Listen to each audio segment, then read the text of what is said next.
আব্বা, কতদিন হলো না বলতেছেন আমাকে বাইক কিনে দিবেন, বাইক কিনে দিবেন কি না?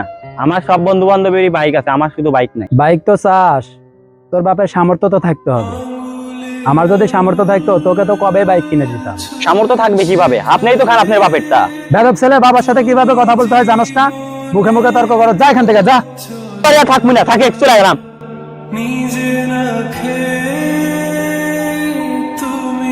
কে রে, ওটা আশরাফের ছেলে না? দেখি ওর কাছে যাই। বাবা ভালো আছাও? এই তো ভালো। আর তুমি তো মনে হয় আমাকে চিনতে পারো নাই। আমি তোমার বাবার বন্ধু বাতেন। আসসালামু আলাইকুম আঙ্কেল, কেমন আছেন? এই তো বাবা আছি ভালোই। তোমার বাবা কেমন আছে? তোমার বাবা তো অনেক ভালো মানুষ। হ্যাঁ, ভালো মানুষ।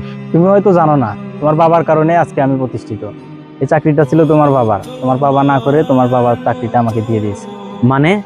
হ্যাঁ, তুমি হয়তো ভুলে গিয়েছো। তুমি যখন ছোট ছিলা তোমার বাবাকে ছাড়া তুমি থাকতে পারতো না, তোমার বাবা তোমাকে ছাড়া থাকতে পারতো না।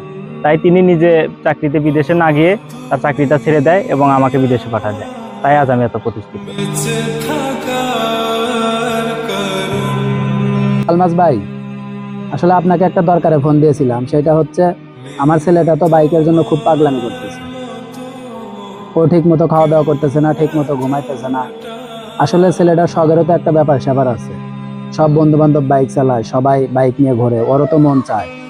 আমি সেই জন্য চিন্তা করতেছি যে আমার উত্তরপাড়া যে জমিটা আছে না, ওইটা আমি বিক্রি করে দেব।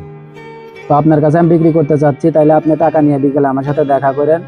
ছেলেটার বাইক কিনে দিতে হবে, কারণ ছেলেটার এইরকম মুখ আমি দেখতে পারতেছি না। একটা বাবা হিসেবে কি ছেলের এরকম মুখ দেখা যায়? খারাপ লাগে না? আপনি বিকালে দেখা করেন ইনশাল্লাহ। আব্বা, আমার বাইক লাগবে না, তুমি থাকলেই হবে। আমার ভুল আমি বুঝতে পারছি। না বাবা, তোর তো কোনো দোষ নাই। তোর তো শখের বয়স, আমারও তো একটা দায়িত্ব আছে। আমি উত্তরপাড়ার জমিটা বিক্রি করে তোকে বাইক কিনে দেবো, তুই টেনশন করিস না। আব্বা, আমার বাইক লাগবে না, আমার তুমি থাকলেই হবে।